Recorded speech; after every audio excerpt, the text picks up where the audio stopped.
청주에서 직장 생활을 하는 32살 박상은 씨. 8년째 병상에 계시는 부모님을 돌보느라 대학 졸업 때까지 진 빚이 3천만 원이 넘습니다. 그런데 지난 2년 새 이 빚이 2배로 늘었습니다. 채무는 얼마입니까? 총 6,500 정도요. 카드 값이랑 이런 게 계속적으로 반복이 되고 그렇게 눈덩이처럼 불어났어요. 월급은 210만 원 정도인데 매달 원금과 이자, 월세로 190만 원이 나가는 상황. 하루 한 끼만 먹으며 버텼지만 빚은 계속 늘었습니다. 연체를 피하려고 고금리 대출까지 받으며 돌려막기 한 게 화근이었습니다. 제 신용도랑 그런 게 안 맞아 떨어지니까 은행에서도 이제 힘들고 대부업체까지 이제 손이 닿게 된 거죠.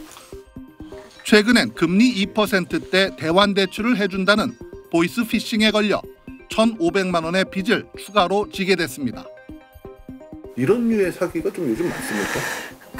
꽤 있습니다. 뭔가 쫓기는 상황에서 급하게 좀 처리하려다 보니까 평소에 당하지 않는 이 보이스피싱 사기 집회도 당한 겁니다. 광주에 사는 28살 한동준 씨. 대학 졸업 때까지 중증 장애를 가진 아버지를 돌보며 집안 생계를 도왔습니다. 단기 알바를 진짜 많이 했어요. 호송 경호 알바도 가보고 공사장 단기 알바도 가보고 식당 단기 알바도 가보고. 학자금 대출과 생활비 대출로 졸업 때까지 진 빚이 1,000만 원. 입사했지만 1년 만에 구조조정 당하면서 빚은 계속 늘어났습니다. 그걸 이제 제때 못 갚기 시작한 거죠. 이 카드 2개 돌려막기를 했어요. 이제 돌려막기가 안 되니까 카드 2개가 터져버린 거죠. 빚은 2년 새 3,200만 원으로 늘었고 결국 동준 씨는 상담 끝에 개인 회생 절차를 밟기로 했습니다. 20, 30대 청년 10명 가운데 1명은 감당 불가능한 빚을 지고 있고 서울회생법원을 통해 개인 회생 절차를 밟는 사람들 가운데 절반 가까운 46.1%가 20, 30대입니다. 혼자 끙끙 앓게 되고 결국 문제가 심각해지고 골마 터져야만 어딘가를 찾아가는 상황인 거죠. 청년들은 금융 지식도 부족하고 채무 관리에 취약한 데다 빚 문제를 가족이나 친구와 터놓고 의논하기도 쉽지 않은 현실. 심각한 지경에 이르기 전에 채무 상태를 점검하고 대처법을 마련해주는 단체나 기관이 더 많아져야 한다고 전문가들은 지적합니다. SBS 박병일입니다. 3년 전 경기 외곽에 집을 매수한 20대 A씨. 지난해 말 전세 보증금을 돌려주기 위해 은행에서 2억 원을 대출받았는데 변동금리의 이자 부담이 급증했습니다. 매달 갚아야 할 원리금만 120만 원이 넘는 상황. 120만 원이란 금액도 너무 부담스럽긴 했지만 점점 올라서 130만 원 정도로 올라서 이게 더 얼마큼 더 오를지도 무섭고 불안하기도 하고. 코로나 때 창업자금으로 받은 신용대출까지 더해지다 보니 지난 7월부터 원리금이 연체됐고 끝내 회생 신청을 택했습니다. 이제 막 사회인으로 나아가야 하는 그런 나이인 것 같은데 뭔가 경제적 능력을 다 박탈당한 것 같은 느낌이 들더라고요. 되게 절망스러웠던 것 같아요. 지난 3분기 기준 20대 이하 연령층이 한 달 이상 주택담보대출 원리금을 연체한 비율은 0.39%로 0.2%대에 머무는 다른 연령층과 비교하면 크게 높은 수준입니다. 사회생활을 막 시작한 젊은 층이 부동산이나 주식 등 투자를 위해 돈을 빌렸다가 고금리와 경기둔화 직격탄을 맞은 탓입니다. 특히 재작년 9월부터 2년째 지속해서 20대는 다른 연령대 연체율을 압도했는데 자산 형성이 더디고 수입이 적다 보니 한번 연체가 시작되면 다른 대출로 돌려막는 다중채무 악순환에 빠질 우려가 있습니다. 사회 초년생 같은 경우에는 고금리 상품들을 계속해서 돌려막기를 하게 되는 경우가 많이 있습니다. 부채 규모가 커지다 보니 돈을 잘 갖고 싶어도 의지들이 많이 꺾이는 것 같습니다. 20대는 빚 부담에 자산을 처분하는 등의 대응이 마땅치 않아 다른 연령대보다 소비를 급격히 줄이기 때문에 그 여파는 내수 위축으로 이어집니다. SBS 안상우입니다. 20대 A씨는 2년 전 햇살론으로 월세 보증금 500만 원을 대출받았습니다. 구직 기간 쓸 생활비를 카드론과 캐피탈에서 빌리면서 대출금은 3천만 원까지 빠르게 늘었습니다. 결국 빚을 감당하지 못해 법원에 회생을 신청했습니다.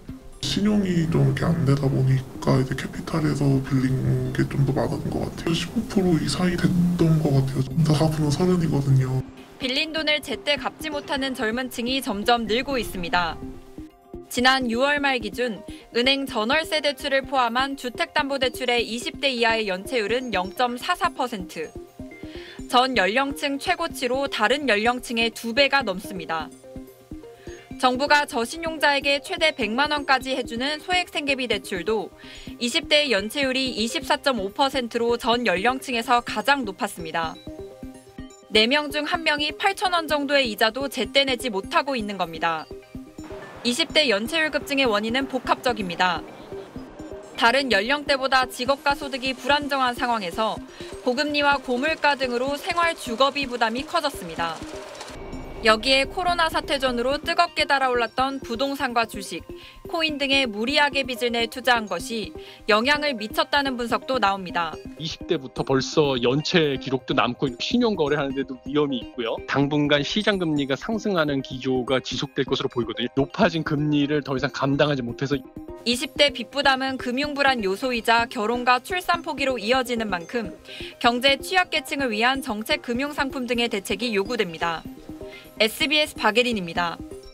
이른바 영혼까지 끌어모아서 대출을 받았다는 이 영끌 통계가 나왔네요. 네. 굉장히 많은 것 같습니다. 이렇게 대출받은 사람이 450만 명 정도 된다고요?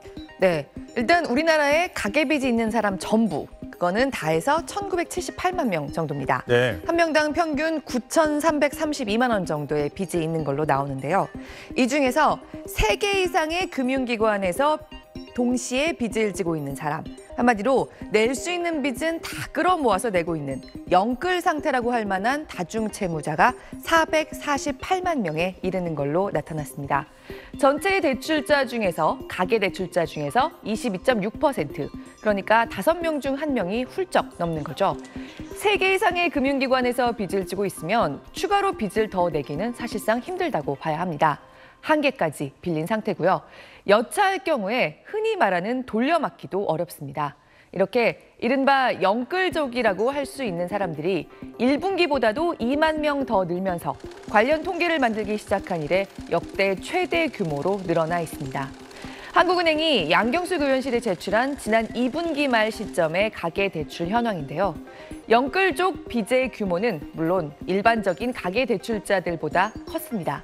한 명당 1억 2,800만 원 정도, 평균이 이렇습니다. 이게 지금같이 금리가 높으면 언제 어떻게 다 갚아야 할지 부담이 만만치 않을 것 같습니다. 네, 이 다중채무자들, 영끌족들은 연간 벌고 있는 돈에서 평균적으로 61.5%를 원금과 이자를 갚는 데 쓰고 있었습니다. 100만 원을 벌면 61만 5천 원은 빚 갚는 데 쓰고 있다는 얘기입니다. 자세히 들여다보면 이런 영끌족으로서의 상태를 청산하려고 노력하는 움직임도 눈에 띄기는 합니다. 다중채무자 수는 역대 최대지만요. 한 명당 대출액은 올 초 1분기보다 평균 113만 원씩 줄었습니다. 소득 대비 빚 갚는 부담, DSR도 0.5%포인트 낮아지기는 했습니다. 100만 원 벌어서 62만 원은 빚을 갚다가 5천 원 정도는 줄인 셈이죠. 하지만 3개월 만에 일어난 변화니까 별로 크지 않은 변화 같아도 의미가 있습니다. 그러니까 열심히 갚아서 빚을 줄이고 있는 사람들이 분명히 있다는 얘기입니다. 하지만 지금처럼 전보다 금리가 뚜렷하게 올라 있는 상황에서 영끌족 수 자체는 오히려 늘어나고 있다는 얘기는요. 물론 자산 증식을 위해서 선택한 사람들도 있겠지만 한편으로는 한계까지 돈을 빌리지 않고는 버틸 수 없는 부채 취약층이 최근에 늘고 있다는 분위기로도 읽힙니다. 실제로 이른바 저소득 영끌족, 소득 하위 30%거나 신용이 낮은 편이면서 3개 이상의 금융기관에서 빚을 지고 있는 사람들이 전체 가계대출자 중에서 지금 6.4%나 되고요. 2020년 4분기 이후로 가장 그 비중이 커졌습니다. 더 걱정되는 통계도 있네요. 버는 돈이 전부 빚 갚는 데 나가는 사람도 적지 않다고요. 네, 버는 돈이 모두, 그러니까 100만 원을 벌면 100만 원 모두 빚 갚는 데 쓰고 있는 사람도 전체 가계대출자 중에서 8.6%, 171만 명이나 됩니다. 금리가 급격하게 오르기 직전이었던 2021년 상반기만 해도 159만 명 정도였는데 금리가 오르면서 계속 증가 추세입니다. 그나마 지난해 말에 최고점 177만 명을 찍고요. 올해는 약간 감소하는 추세이긴 하지만 지금의 금리 수준이 이어질 걸로 보이는 만큼 긴장을 늦출 수가 없는 숫자입니다. 100만 원을 벌면 70만 원 이상 빚 갚는 데 나가는 그야말로 최소 생계비 외엔 빚만 갚는 수준인 DSR 70에서 100% 사이인 경우까지 합치면요. 295만 명, 전체 가계대출자의 14.9%나 됩니다. 네, 이런 분위기에 연체율이 조금씩 늘고 있습니다. 다중채무자, 영끌족들의 연체율은 1.4%로 2020년 1분기 이후로 가장 높아진 상태고요. 사실 가계대출 규모가 엄청나고 영끌족이 이렇게 많은 거에 비해서 우리나라의 대출 현황은 아직은 건전한 편이긴 하지만요. 지난 10년 동안 연체율이 꾸준히 낮아져 오긴 했지만 1년 전부터 연체율이 다시 상승 곡선을 그리고 있다는 게 보시는 것처럼 문제입니다. 여러 번 말씀드리지만 앞으로도 이자 부담이 상당한 기간이 이어질 걸로 보입니다. 되도록 신규 대출에 신중하고 고통스럽더라도 빚을 감당 가능한 수준으로 줄여놓으려는 노력이 필요합니다. 그 과정에서 수반되는 전체 경제의 소비 부진, 그러니까 돈이 잘 돌지 않는 분위기도 한동안은 피하기 어려울 걸로 보입니다. 네, 가계대출이 꽤 줄고 있다는 소식도 들려오면 좋겠네요. 네. 잘 들었습니다.